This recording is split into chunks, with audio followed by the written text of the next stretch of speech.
दोस्तों नमस्कार, स्वागत है आप सभी का। अगर फिर से आई चलते हैं बिहार की ताजा खबरों की ओर, लेकिन उससे पहले अगर आपने अभी तक इस चैनल को सब्सक्राइब नहीं किया तो कर लें, जिससे कि आपको बिहार की ताजा खबर रोजाना मिलती रहे। पहली और बड़ी खबर, बिहार के पेंशन भोगियों के लिए अच्छी खबर है, अब मिलेगा पहले से ज्यादा पैसा। वित्त विभाग ने जारी की अधिसूचना।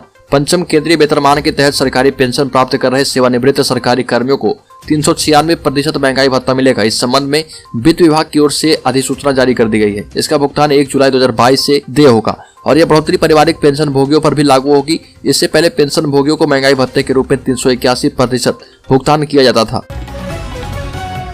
अब एक बार फुल एक्शन में है मुंगेर के एसपी। काम के प्रति लापरवाह पुलिस पदाधिकारी एवं कर्मियों पर पुलिस अधीक्षक जगन्नाथ रेड्डी जला रेड्डी लगातार कार्रवाई कर रहे।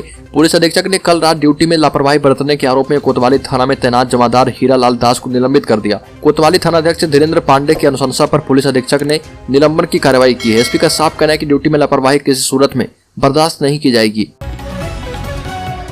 अगली खबर, जिस गैंग को पहचानने में बिहार पुलिस को 1 साल लगे, यूपी वालों ने एक ही हफ्ते में उन्हें ढूंढकर मार दिया। बिहार में एक कर 3 दरोगा को गोली मारने वाले जिन 3 बदमाशों की पहचान करने में ही पुलिस को 1 साल गुजर गए थे, उनमें से 2 को उत्तर प्रदेश की पुलिस ने चंद घंटों में ही मार डाला। यह एनकाउंटर वाराणसी में किया गया और ये तीनों बदमाश आपस में भाई हैं और इन्हें पुलिस दरोगा पर हमला कर रिवॉल्वर और पिस्टल लूटने का शौक था। बिहार में कई पुलिस वालों पर हमला कर इनके हथियार ये तीनों भाई लूट चुके थे। उत्तर प्रदेश में भी इन लोगों ने यही गलती कर दी। अगली खबर, बीजेपी ने मुकेश सहनी को बताया भाई, कहा तेजस्वी नहीं लालू के नाम पर मिलता है वोट। बिहार में मोकामा और गोपालगंज उपचुनाव के नतीजे आने के बाद अब कुर्नी विधानसभा का चुनाव होना है। इसको लेकर सियासी बयानबाजी के साथ जातीय समीकरण साधने की भी पूरी तैयारी है और कुर्नी विधानसभा सीट पर जीत पक्की करने के लिए हर पार्टी रणनीति तैयार करने में जुटी है। चुनावी मैदान में गठबंधन एनडीए के साथ मुकेश सहनी की पार्टी बीआईपी और असदुद्दीन ओवैसी की पार्टी एआईएमआईएम के प्रत्याशी हैं। चुनाव से पहले अब बीजेपी ने मुकेश सहनी को अपना भाई बताया, वही डिप्टी सीएम तेजस्वी पर तंज कसा। अगली खबर, जदयू के राष्ट्रीय अध्यक्ष ललन सिंह ने पटना विश्वविद्यालय को केंद्रीय विश्वविद्यालय का दर्जा दिलाने के विषय में कहा कि मुख्यमंत्री नीतीश कुमार ने साइंस कॉलेज में आयोजित समारोह में प्रधानमंत्री से हाथ जोड़कर केंद्रीय विश्वविद्यालय बनाने की मांग की थी। प्रधानमंत्री ने मुख्यमंत्री के आग्रह पर विचार नहीं किया। पटना में एनआईटी मुख्यमंत्री की ही देन है। उस समय देश के प्रधानमंत्री अटल बिहारी वाजपेयी थे। अटल आडवाणी की सरकार थी और मुख्यमंत्री नीतीश कुमार ने उनके सामने पटना इंजीनियरिंग कॉलेज को एनआईटी बनाने का आग्रह किया था। मुख्यमंत्री के आग्रह को स्वीकार करते हुए पटना एनआईटी बनाने की सहमति दी गई थी। अगली खबर, बिहार की सबसे बड़ी राजनीतिक पार्टी राष्ट्रीय जनता दल नंबर 2 वाली भारतीय जनता पार्टी की शुरू की गई परंपरा को आगे बढ़ाएगा। भाजपा के बाद जनता दल यूनाइटेड और हिंदुस्तानी अवाम मोर्चा ने भी यह परंपरा शुरू की थी। इसके तहत राजद की ओर से बिहार सरकार में शामिल मंत्री पार्टी के प्रदेश कार्यालय में बैठकर लोगों की समस्याएं और शिकायतें सुनेंगे। अगली खबर, बिहार में फिर से चलेगा बुलडोजर अभियान। प्रभावित लोगों को बसने के लिए फ्री में जमीन देगी सरकार। बिहार में एक बार फिर से बुलडोजर अभियान शुरू होने वाला है। अभियान की जद में बड़े मकान हो या दुकान सभी आएंगे। अतिक्रमण हटाओ अभियान में अगर किसी ऐसे व्यक्ति का घर आता है जिसके पास रहने के लिए कोई दूसरी जगह नहीं है तो सरकार उसे बसने के लिए जमीन भी देगी। यह अभियान जल जीवन हरियाली अभियान के तहत चलाया जाएगा। अगली खबर, बिहार में 1.5 लाख शिक्षकों की नियुक्ति प्रक्रिया को लेकर भाजपा प्रदेश अध्यक्ष डॉक्टर संजय जायसवाल राज्य सरकार को चेतावनी दे चुके हैं और 2 टूक कहा कि 1.5 लाख शिक्षकों की नियुक्ति प्रक्रिया अगर सरकार 13 दिसंबर से पहले शुरू नहीं करती है तो मजबूत विपक्ष के नाते भाजपा सदन नहीं चलने देगी। बीजेपी ने 1.5 लाख शिक्षकों की बहाली को लेकर नीतीश सरकार को ये बड़ा अल्टीमेटम दिया है। अगली खबर, मुजफ्फरपुर जिले में अब 9:30 बजे से लेकर शाम 4 बजे तक कोचिंग का संचालन नहीं हो पाएगा। इस अवधि में कोचिंग के संचालन को प्रतिबंधित कर दिया गया है। बावजूद इसके अगर कोचिंग का संचालन किया जाता है तो संचालक पर कार्रवाई होगी। जिला शिक्षा विभाग ने इसे लेकर निर्देश दिया। इसमें बताया गया कि हाई स्कूल और प्लस 2 विद्यालय के संचालन पर पड़ने वाली असर और घटती उपस्थिति के कारण ऐसा फैसला किया गया। डीओ की ओर से जारी निर्देश में कहा गया कि हाई स्कूल और प्लस 2 स्कूलों का संचालन 9:30 से शाम 4 बजे तक होता है। ऐसा देखा जा रहा है कि इस अवधि में कोचिंग संस्थानों की ओर से 9वीं से 12वीं के बच्चों के लिए कोचिंग का संचालन किया जाता है। इस कारण स्कूलों में वर्ग संचालन पर इसका नकारात्मक प्रभाव पड़ रहा। अगली खबर, राज्य के प्रत्येक पंचायत के 4 वार्ड में सोलर लाइटें लगेगी। इसके लिए सभी डीएम को एजेंसियों से एग्रीमेंट पर काम शुरू कराने का निर्देश दिया गया है। समीक्षा बैठक के दौरान पंचायती राज विभाग के प्रधान सचिव मिहिर कुमार सिंह ने कहा कि मुख्यमंत्री ग्रामीण स्ट्रीट लाइट योजना के तहत राज्य में सोलर लाइट योजना के तहत ब्रेडा के द्वारा 10 एजेंसियों का चयन किया गया है। सभी जिलाधिकारियों को एजेंसियों से एग्रीमेंट करने के साथ काम के अनुरूप बैंक गारंटी लेकर सोलर लाइट लगाने का काम शुरू कराने का निर्देश दिया गया। अगली खबर, पटना के लोग अब सीएनजी एसी बसों में सफर कर पाएंगे। गांधी मैदान से पटना सिटी और दानापुर होते बिहटा तक 25 सीएनजी एसी बसें चलेगी। रजिस्ट्रेशन और परमिट का काम भी चल रहा। जनवरी तक परिचालन की शुरुआत की तैयारी है।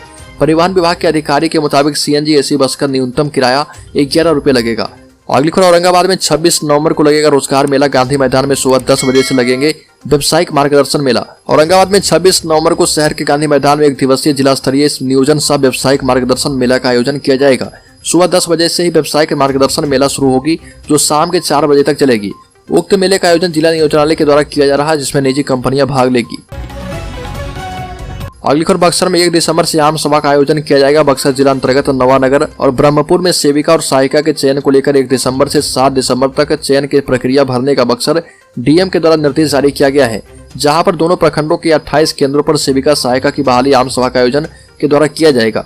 डीएम अमन समीर के द्वारा निर्देशित करते हुए कहा गया कि आंगनबाड़ी से संबंधित प्राप्त सभी परिवारों का आम सभा में ही निष्पादित कर संबंधित वार्ड पंचायत के निर्धारित सार्वजनिक स्थल पर चयन हेतु आम सभा का आयोजन करना होगा। आंगनबाड़ी सेविका एवं सहायिकाओं के चयन के लिए परियोजना पार कार्यक्रम निर्धारित किया गया है। अगली खबर जमुई में उप प्रमुख की स्कॉर्पियो हुई चोरी। जमुई में देर रात सिकंदरा के पहुंच इलाके पुरानी चौक रविदास टोला मुख्य सड़क के पास लगी सिकंदरा के उप प्रमुख की स्कॉर्पियो कार को चोरी कर लिया गया। मिली जानकारी के मुताबिक देर रात स्कॉर्पियो वाहन को ड्राइवर के द्वारा रविदास टोला चंदू मियां के मकान के पास लगाया गया था। रात में स्कॉर्पियो की चोरी कर ली गई।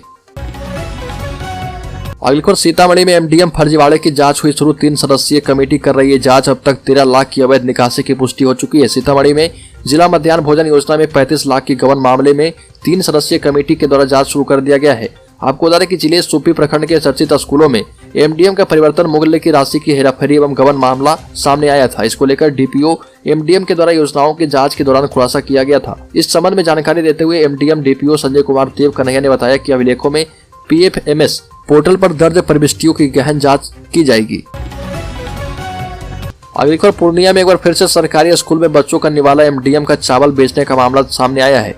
दर्जनों ग्रामीणों ने डीएम को आवेदन देकर मामले की जांच कराने की मांग की है। ग्रामीणों ने विद्यालय के प्रधानाचार्य और रसोइया पर चोरी छिपे एमडीएम का चावल बेचने का गंभीर आरोप लगाया। मामला पूर्णिया जिले के केदारनगर प्रखंड अंतर्गत आदर्श नगर चंपानगर की है। एमडीएम की चावल चोरी छुपे बेचने की खबर गाँव में आग की तरह फैल गई। आक्रोशित ग्रामीणों ने स्कूल के मेन गेट पर ताला लगाकर जमकर बवाल काटा।